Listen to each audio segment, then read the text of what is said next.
Can the Tractor Boys catch Coventry and Borough? Welcome back to Where the Town Walk with myself, Luke, and today we've got Rich and Ian talking all things Ipswich.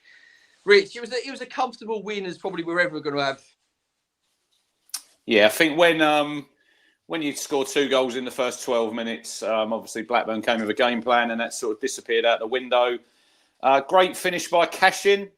I'm watching it live, Luke. I thought Egeli's behind him, and I thought, yeah, he's under pressure there. When I see it back, it's like he's got to get a shout from the goalkeeper there, and then obviously we get the goal from the corner, and yeah, it was pretty routine. We got a little bit sloppy, didn't we, at certain stages through the game, and I think sometimes it gets a little bit too easy for us, and that's probably where we've got to improve a little bit, them little details, because we should have really probably had 5 or 6, and then we get the late goal. Obviously, we'll probably talk about there's a couple of penalties in the game.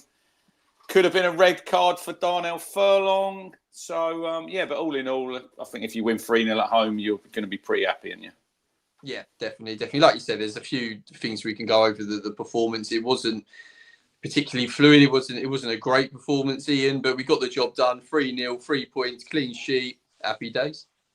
Yeah, it was interesting. Hurst coming back into team. It almost seemed like he's a talisman to a certain degree within the squad there, that they seem to click, whereas prior it was, although we were getting the results over the last 5 games, it's been stuttering, whereas yesterday there were phases of our play that was really, really pleasing. And it was also good to see, what we're used to in the past is, bring on the subs, and those subs all contribute to get goals. I think over the last few games that hasn't always been the case, but yesterday 3 subs combined to get that last goal. Used to look fine again in the middle. Players trying to pull him over everywhere they could. No one seems to be able to tackle him. But for me, seeing Hurst back in the squad and no sign of an injury was good. And Walton, again, another clean sheet. Some really good kicking from Walton as well, which is what we like to see. I mean, if you go and look back and look at some of his balls, right to the feet of George Hurst, fantastic pass from a goalkeeper there. Some of those, and I think that kind of took the pressure off O'Shea to a degree as well, because I noticed that he seemed to have a game that was void of any mistakes, which hasn't always been the case. And, there's been questions over maybe he should lose his place to Jacob Greaves as well. So yeah, it was a professional performance, shall we say? There were lots of room for improvement, and Blackburn, a woeful team. I think they were probably one of the bluntest teams I've seen at Portman Road this season, if I can say that. Yeah, I agree. I think they didn't offer anything really, did they? And you're right though with Christian Walton. He's never obviously been seen as a ball playing goalkeeper, if there's ever such a thing. But he seems to have improved with the ball at his feet. And there's some really nice balls where he kind of skipped the first sort of high press, skipped that, and played it into Hurst's feet. And yeah, I think Hurst had a decent-ish performance, didn't he? I think he made a few mistakes. He's going to, but I think in general he held the ball up probably better than he has done recently, since obviously before his injury. I think, like I said, comfortable. Didn't get out of third gear, but if you win 3-0 and you keep a clean sheet, etc., and you don't come out of third gear, then it's a good place to be, isn't it? But I think you're right, in the subs, definitely, that's what we're used to seeing, aren't we? We're used to seeing real big impact from the subs. And I know we're not his biggest fan, Rich, but Azon, he come on and he worked his socks off, didn't he? Yeah, look, he does a lot of good things. When I see him, I think that's probably his best role, Luke, coming off the bench. Because I think when he starts, it's different, isn't it? And it's, when I see the team yesterday, I think George Hurst would be back in, probably not, because we all probably thought Akbon would be playing up front, but then I think he's out. He's got a little bit of a groin injury, so Hurst comes back in. And look, Azon comes in, does a lot of good work, still can't finish his dinner though, Luke. He cannot finish. I mean, the penalty, it's a stonewall penalty on him, but he should get a shot away before that. I think he's through on goal and he sort of waits and then he gets cleaned out. But still want better. I still want better than Azon. He might be a great guy off the pitch. I still don't think he's up to it. If we're going into this second half of the season and we're chasing down Borough and we're chasing down Coventry, and there's going to be games when he's going to have to come on and it might be level or we might be a goal down and he might get only one chance. You've got to put the ball away. And we've seen this season when he's had them chances in in probably a lot of games when we're comfortable, you know. But there's going to be certain stages and certain games coming up. I'm sure when he's going to come on and he's going to have to make an impact, and you need that substitute putting the ball in the net. And I don't think he's good enough for all his good work that he does and off the ball, and he does really well, I think, in the third goal, because that comes from him. He sort of holds the ball and then he plays it into Jens. But yeah, I want a guy who can come off the bench and put the ball in the back of the net. Yeah, 100. We do agree on that. He tries hard. He seems like a nice guy, but yeah, he's just not at the level. And yeah, it seems. Are we going to get a number 9 in? We all want a number 9. We can see. I think obviously McKenna, even though he comes out and says to the media that he's happy with his squad, etc., there was obviously very strong links to us trying to get Bamford and players of that ilk. So it does seem like he also does think we need a striker. Callum Wilson comes off the bench, scores against Spurs in the last minute. Another player that we've been linked with. See what happens with that situation. Yeah, you're 100% right. If we are gonna, which is going to be our next topic of conversation, if we are going to catch Coventry and Borough, we do need players that can make that impact off the bench, because it's not always going to be as comfortable as it is against Blackburn. There's going to be games where it's 1-1, 0-0 in the last couple of minutes, and you need that goal. Let's get on to that though. So Ian, all 3 teams won. Coventry won, Borough won, Town won. Can we catch them? Obviously, we have the game in hand over Borough, but can we also catch Coventry? They were 4 million points ahead come October time, but now that's gone down. They're in touching distance. Can we catch them? Yeah, I think Middlesbrough score in the last minute to get the winner. Coventry come from behind. I mean, yeah, Leicester was probably a pretty tasty game for Coventry. I think we've got the legs and the squad depth to do that. I think certainly Middlesbrough might be looking across their bench and thinking they haven't got the quality on the bench. They've got depth. I don't think it's the quality they need. Coventry's still got this issue of Haji Wright is just not firing. And, for me, here's a player I would have gone after in the transfer market postseason last year because he was phenomenal.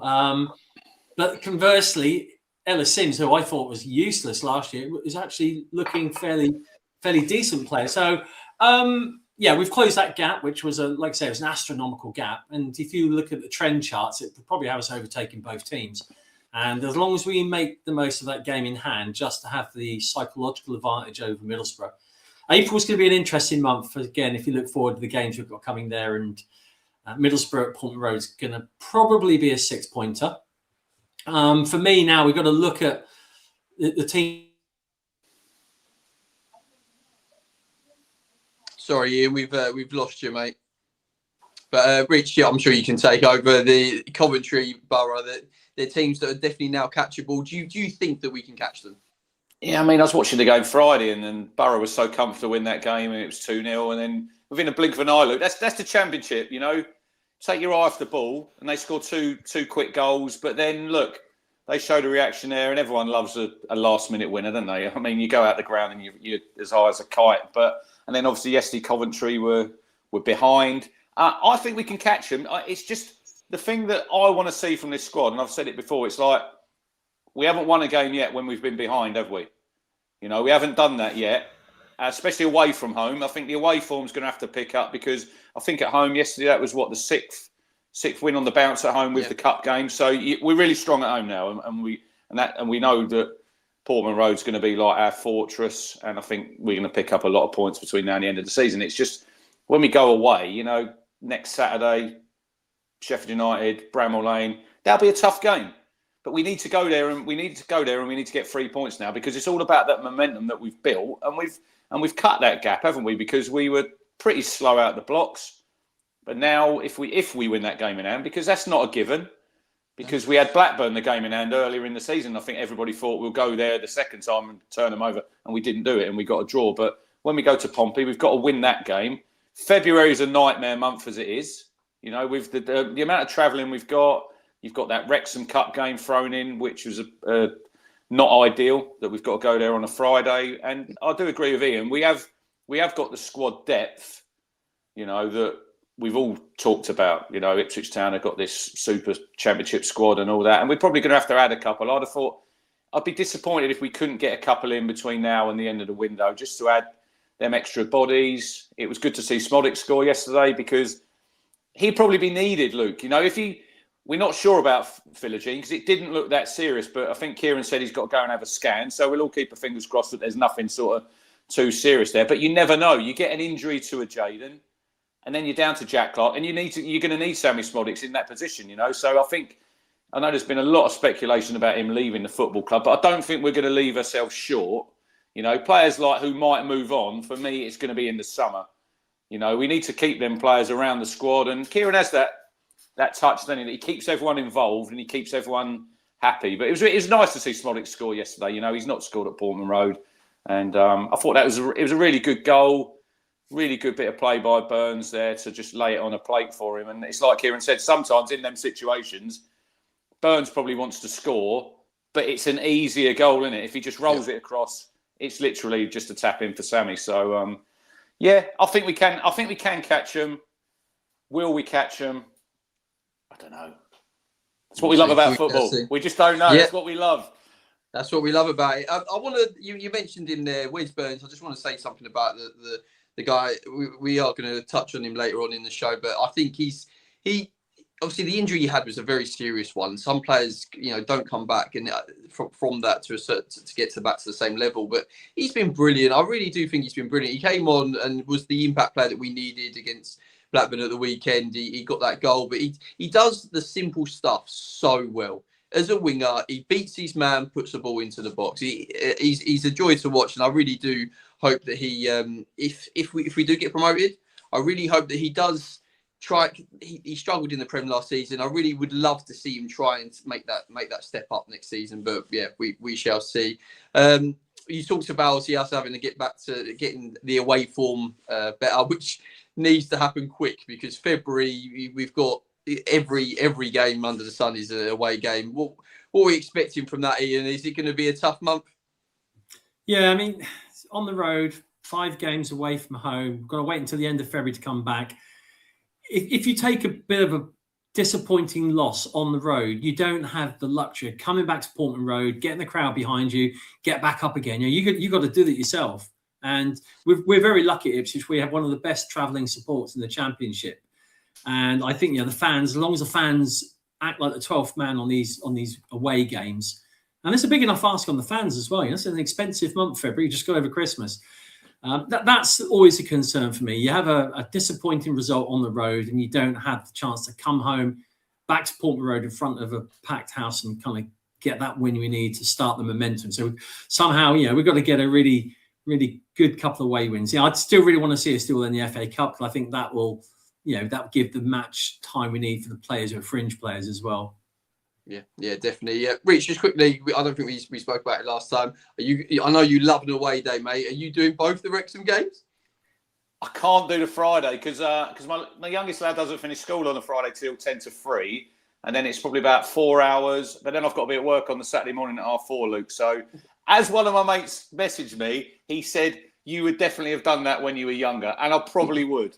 But I'm gonna give the cup game a miss, and it's on the telly, isn't it? I think it's on BBC Wales, and I think it's on Discovery Plus, so we can watch that. But yeah, I'll definitely be at the league game if I could get a ticket because I think we've only got a small allocation there because only got 3 sides of the ground at the minute, and they could be having that new stand built. But I know we chatted last week, didn't we, about the FA Cup? I think now it's a bit of an unwanted distraction, isn't it? I know I did say last week that I'd like to do well in it. Now I think I couldn't wait till we get out of it. But it'll be interesting to see what sort of team we put out there, who we play, and does he give like a Barbrook a game or a Baggett if they're still at the club? But I do agree with Ian. It keeps everyone involved, doesn't it? If we get another win there and we go another round, it's like it just keeps them fringe players fresh and it gives them an opportunity to play some football because like your Ben Johnsons and that, they're probably not going to play that many games, Luke, unless you get an injury crisis, which we don't want. So it's important for them, isn't it? That maybe we do progress. Who knows? I can see the battle in your head. I can see it. Yeah. It's just thinking that travelling. I think it will be good for the boys because we have got the depth. Obviously, touch wood at the moment. That injuries to the side. That I think we've got the squad depth, and it would be nice to go on a little cup run to keep everybody at tip top condition. Right, let's move on to our next game. They come thick and fast, and it's a special one, Ian, isn't it? It's a special one. The Egyptian king himself returns to Portman Road. What are we expecting from himself, from the game, and what's your score predictions? Well, I guarantee there's going to be a yellow card to one of the number 5s, isn't there? And yeah, it's going to be some fireworks on the pitch. I also just like the hope that he does get the reception he absolutely deserves. Sure he will. There's probably a few people still scratching their head over the way he left the club, the way he was allowed to leave the club, and why the club didn't go back in for him. And I'm sure there were things going on in the margins that we'll never, ever be aware of. There's some of us who, know people, but even then, it was, he didn't ever expect to come back to Ipswich, because as far as he was concerned, it was a couple of years in Q8 and then retire. So I look forward to seeing him come back to Portman Road.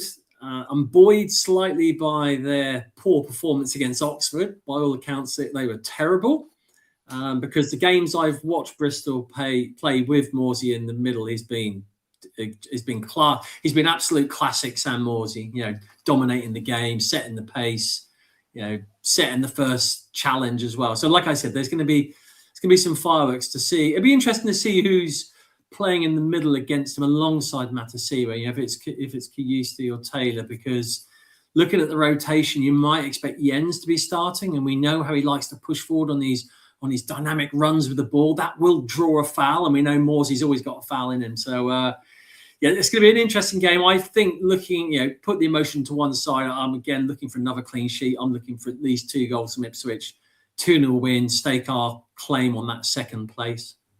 Yeah, he nearly got a second yellow card actually at the weekend for dissent, but he obviously just got a final warning. So that would just been typical from him, wasn't it, to be suspended coming back for the game against Town. Rich, what are you expecting from the game against Bristol City, and what's your score predictions, mate? It'd be great to see Sam back, wouldn't it? I mean, I did put it on our WhatsApp group. If people haven't seen it, Kev Ellis, who used to play for Town, he played back in the 90s. He's done a real good video of, I think, about 2 minutes, 30 bits of Sammy Morsey. And like he was saying, like, a lot of players, when they come back, you're not that bothered, are you? They might get a little round of applause. Depends how they leave. They might get a bit of a few boos from the crowd. But I think everyone going to that game on Tuesday night is just really looking forward to seeing Sammy, what he done for the football club. And we'll probably come on to it when we go into our A to Z. So I don't want to give too much away. But I think, look, it's another winnable home game under the lights, Tuesday night. They've got some good players. Bristol, they're probably a little bit disappointed yesterday. They probably didn't get the win down there at Oxford, because they're sitting just outside the playoffs. But look, if Town want to, like we just chatted there about hunting down the top 2, it's another game that we need to win. And there might be a little bit of rotation go on. Probably Jack Light, he'll have to come in for Jaden. I like Kajus coming off the bench, if I'm honest, because you see in that second goal there, the third goal yesterday, there's loads of space, isn't there? That game's opened up and he can just get away. The guys tried to pull him down and he's just shrugged him off. And I think that's maybe how we could use him, because I think he's a very good player, Jens, but I still think he's a little bit of a luxury in certain games. And it worries me a little bit when Matasiwa does get his suspension, and it wouldn't surprise me if he gets a booking on Tuesday night, Luke, and it might have something to do with the other centre midfielder playing in there. It's interesting. I was listening this morning about, I was listening back to the post-match yesterday with Mick Mills, and he said the way that both of them play, Matasiwa and Morsey, they probably won't come into contact that much because they both play at different ends, don't they, of the pitch? So there will be something will happen. I wouldn't be surprised if you're a betting man and you're putting on cards in the game. If you put both of them to get booked, it wouldn't surprise me. But yeah, I agree with Ian. Another clean sheet at home would be good. I think we've got now the second best defensive record in the league, other than I think Stoke. So shout out to Christian Walton quickly, Luke. I thought he had a really good game yesterday. He just comes and deals with stuff now, and he comes and claims all them crosses. And football's just, especially a goalkeeping position, you have to bide your time, don't you, on the bench, because there's only one of you who's playing. So he's taken that advantage of Alex Palmer, his injury, and I think he's been absolutely exceptional, Walton. He's really Because he was probably a little bit of a crossroads in his career, because the age that he's getting to, that he needs to play first team football now. And he obviously got the injury when he fell out with Halagi. Then we've gone to the Premier League and we signed obviously another goalkeeper. And then he got a little bit of a taste of it last season, but he's come back in and he's done very well. But yeah, I'll go for another clean sheet and I will go for another 2-0 victory on Tuesday.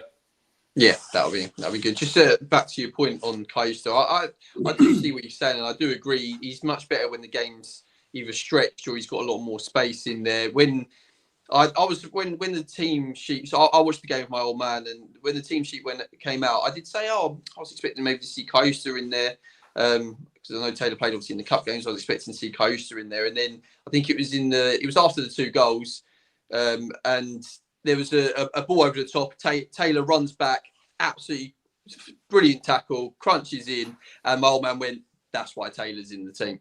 And he's 100% right, because you're not going to see really close to do that too much. Taylor's got that, and he's got that energy. He's got that sort of that work rate in them sort of tight areas where Kaius, he's a bit more of a luxury. He keeps the ball, and he's a bit more of a pretty footballer. Let's put it that way. So yeah, I do agree with what you're saying. Then we're on to Sheffield United, which obviously I don't know if they've got a team left, have they? After all their red cards at the weekend. So. Have you seen his interview? Have you seen Chris Wilder's interview, Luke? Yeah, no, I didn't know. Oh my lord! I see the two reds. There's certain red cards, and he's like saying they're really harsh. You know, one of them's a yellow. I see the Charlton lad in the first one get stretching off. I'm thinking, yeah, nibs. Look, I know that managers defend their players, and I get that, but I think sometimes just a little bit of honesty wouldn't go amiss, Chris. Yeah, 100%. Yeah, Nibs has gone off. They suspect a broken ankle, so yeah, it wasn't a nice change at all. What we're expecting from the game, Ian? Would you take a point at Bramall Lane, or are you hoping for expecting 3 points? I mean, they're going to want to get some form of revenge against us after humiliating them 5-0. It'd be interesting if Philogene comes out of that scan okay and plays again, because I think that with Philogene in our starting 11, they know how dangerous he is against their system. I mean, I know Wilder wasn't the manager at that point, but they haven't really changed a great deal. I think the resurgence we saw over the last month or so for Sheffield United is starting to kind of taper off a bit. I would like to see us get absolute minimum of 1 point away at Bramall Lane. Again, like Rich said, it's an intimidating place to go. It's a very, very, very good 12th man of the Sheffield United crowd. Let's see what happens on midweek fixtures for them. Let's see if Philogene comes out of it. If Philogene's in that starting 11 and Hurst is still looking strong up front, I can see us going in there with a well-fought 1-0 win on the road. Yeah, so another clean sheet would be brilliant. I'm confident we can get the 3 points we need. Okay. It's important, I think, though, Rich, isn't it? Because it's the first game of our away games, if you like. It's the first one, so I think not losing the game is probably going to be key for confidence going into our crazy spell of away fixtures. What do you expect from the game, mate? We've not done a 9-point week yet, have we, with this season? So look, I think we've got to get Tuesday out of the way first. Obviously, we hope we win that. Look, if we did get a 7-point week, it would be good. But I think a 9-point week you're really laying down a marker then for them 2 teams above us, you know, because I think it was last week, not the top 20. Ali Maxwell was on there, and he expects Town to go on and win the title, because it's that strength in depth that we've got now, and that's probably, when I look over the season, that is probably going to make the difference. We don't know who Borough is signing, and we don't know if Coventry will make any more signs. They made a couple, but yeah, I think it's a tough place, Bramall Lane, and Wilder will have them fired up. But I agree with Ian. A few weeks back, I thought they might be a sort of team who could make a run outside for the playoffs. They've got some good players, you know. You've got Bamford, you've got Callum O'Hare. I think Hamer's still there. There's a few rumours about him maybe moving on. But yeah, I think Town can go there. We can roll up our sleeves. It'll be tough. Might not be pretty, but 2-1 Town win. Late winner, Jack Clark in front of the away fans. Love it. And like I said, a 9-point week would really put a marker down to the teams above us. If Borough are still above us by then, we shall see. Right, let's move on to our A to Z. So we're on to the letter M. Ian, if you can kick us off, please, mate. Who or what is your letter M for Ipswich Town?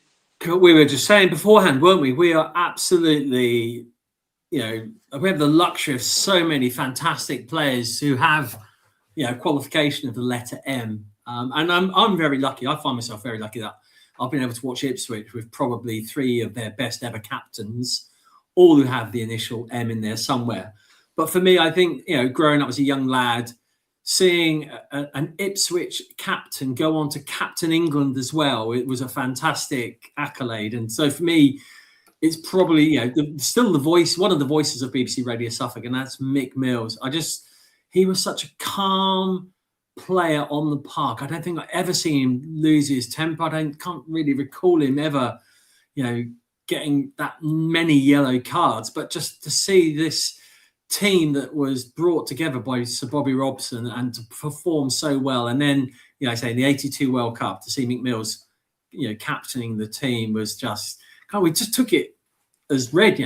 Mick Mills, captain of England, and you think back now, if one of our players was to captain, the England team, or Scotland or Wales or Northern Ireland, it'd just be phenomenal. So for me, I'm going to go with Mick Mills. Yeah, love that. He's got so much pedigree at the club. Rich, what about yourself, please, mate?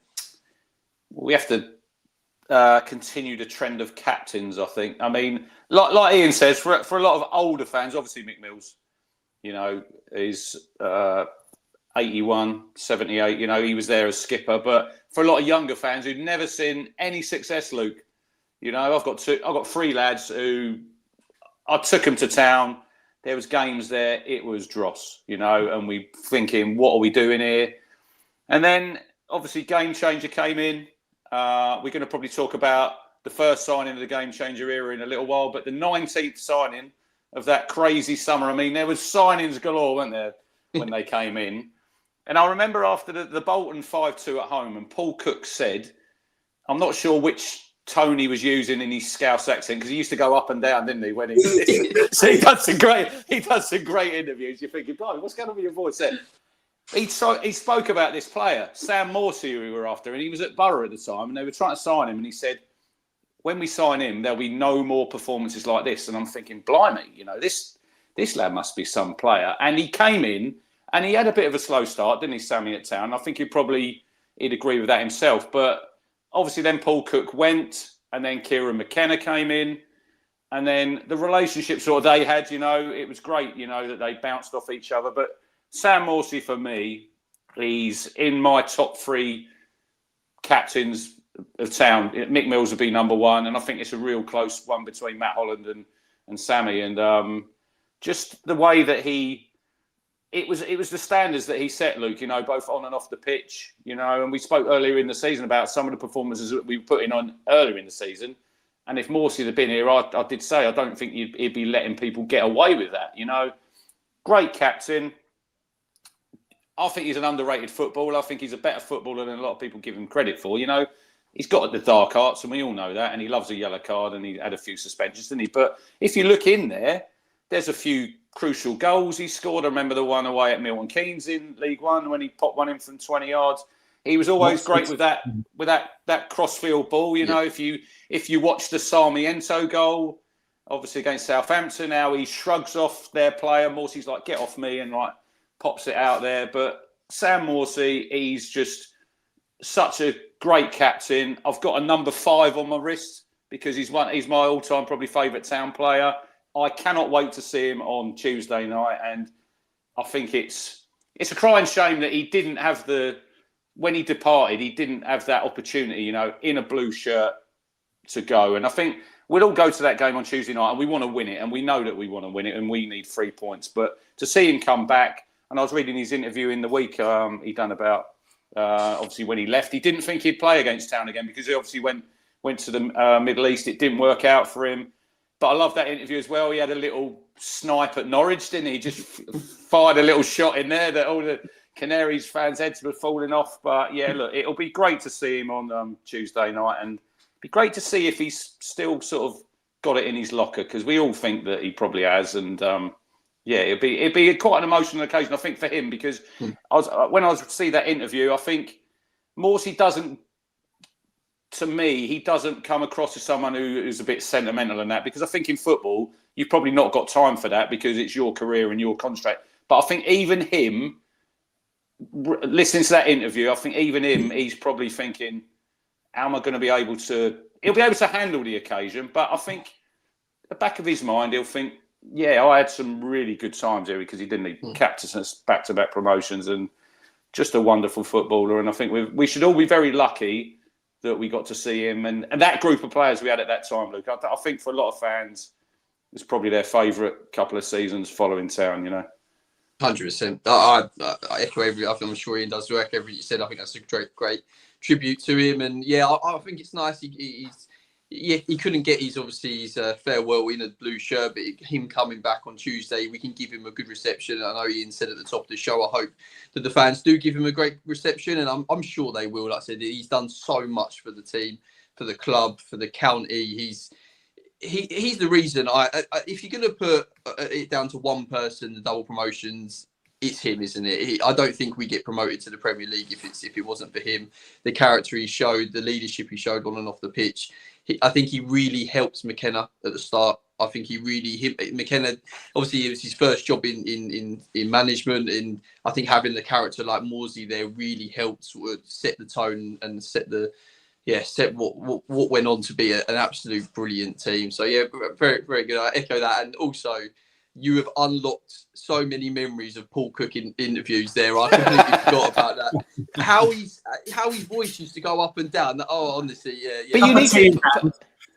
But Paul Cook also, he needs to take a lot of credit for. Look at the signings.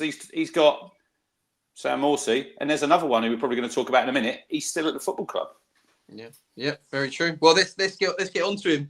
So, tweet of the week time, and it is about none other than Wes Burns. The tweet reads: "Pound for pound, Ipswich's best signing ever, 125k from Fleetwood, and been arguably one of Ipswich's best players in the time he's been at the club." What a steal, Ian! Like for him to go on to achieve what he has, and also he comes across such a nice guy, doesn't he? Yeah, I mean, to come from very modest beginnings, and then to take him from Fleetwood, for him to ultimately go on and represent his country and play for Wales, not only for him as it's been such a fantastic journey, but then add to that, the trauma of an ACL injury, which for 65% of football players actually finishes their career right there. I think it's ACLs followed by Achilles injuries, and he's come back. He's worked close to a year to fitness. He's been injured. The club have done a fantastic job with monitoring that progress. And, he is like we just mentioned, Sam Morsey is on those players who can change a game. I think Wes Burns is the same. I mean, I love Egley. I think Egley's a great right winger. But Wes Burns, when he came on the park, he really just has something about him. He is a credible threat. And, in a modern day where the homegrown talent is few and far between these days with clubs, when you've got to be really shrewd in the market and to pick up, a real diamond in the rough. And Kieran McKenna has made that guy shine brighter than probably any other player we've signed, to be honest.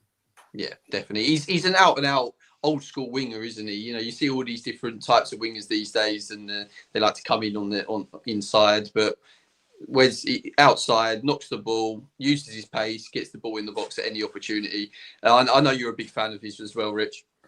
Yeah, I mean, it's his 150th game yesterday, and like that tweet said, pound for pound, he's probably one of the best signings that we've made. And like Ian says there, it's at his age, I think Wes is 31 now, Luke, that's a real serious injury, and we all held our breath and probably kept our fingers crossed that he was going to come back and he was going to be somewhere near the player that he was before. I know there's only little glimpses at the minute, but I think he's probably pushing now for a start. I think possibly on Tuesday against Bristol, one of his former clubs. We all remember the goal he scored against Coventry, that outside of the foot. Trevella, I've never heard of the word Trevella. Yeah, Trevella. But he's out of contract, I think, end of the season. I really hope he gets another deal because I still think he's got a lot to offer. Like Ian said there about Egley, McAteer, we spent a lot of money on players out on that side. And I think Wes Burns is probably still our best outlet that side. And they've had to, you've got to be careful with him, and he probably wants to play, and they've got to just dip him in and out. But I thought yesterday when he came on, he showed glimpses there. He had, I think, one before he got in and squared it and it didn't go in, but then he obviously laid the one across for Sam Smodics to get his goal. But yeah, Wes, look, he's a credit to himself. He's a credit to his family, you know, and we all hope and pray that he can be like a new signing, Luke, in the second half of the season. You know, he offers something a little bit different. And yeah, it's great to see Wes back, and hopefully we'll get to see him beyond this season, because I think he's still got something to offer. Even if we go to the Premier League and he might not play every week, I think it's important to keep them players around, because there's not many left, is there, of that back-to-back promotion team now? You know, they're a dying breed, and he's here, and obviously Leif Davis is here, and Chaplin is still contracted to the football club, but I don't think he'll probably come back, and obviously George Hurst as well. But yeah, I can see Wes getting a start very soon, and if he gets in the team and shows what he can do, I think he's a young kid, so you've got to just take your time with him. I know we spent a lot of money on him, but there's certain games I think when Wes would probably be the better pick. But yeah, great to see Wes Burns back, and what a signing he was. Yeah, 100%. And you mentioned obviously us signing Casey McAteer. That if you're a player looking, you joined a new club, there is no one better than Wes Burns to look at and follow and see how he plays, because they have got similar attributes. And if I'm Casey McAteer, I'm living, breathing Wes Burns. I'm trying to see trying to work off him and understand that, how he goes about his day-to-day business. So yeah, brilliant player, brilliant bloke. Yeah, brilliant show, guys. So thank you very much for a great conversation. Thank you, everybody, for watching at home. Please like and subscribe, and please get involved in the comments below, talking all things Ipswich.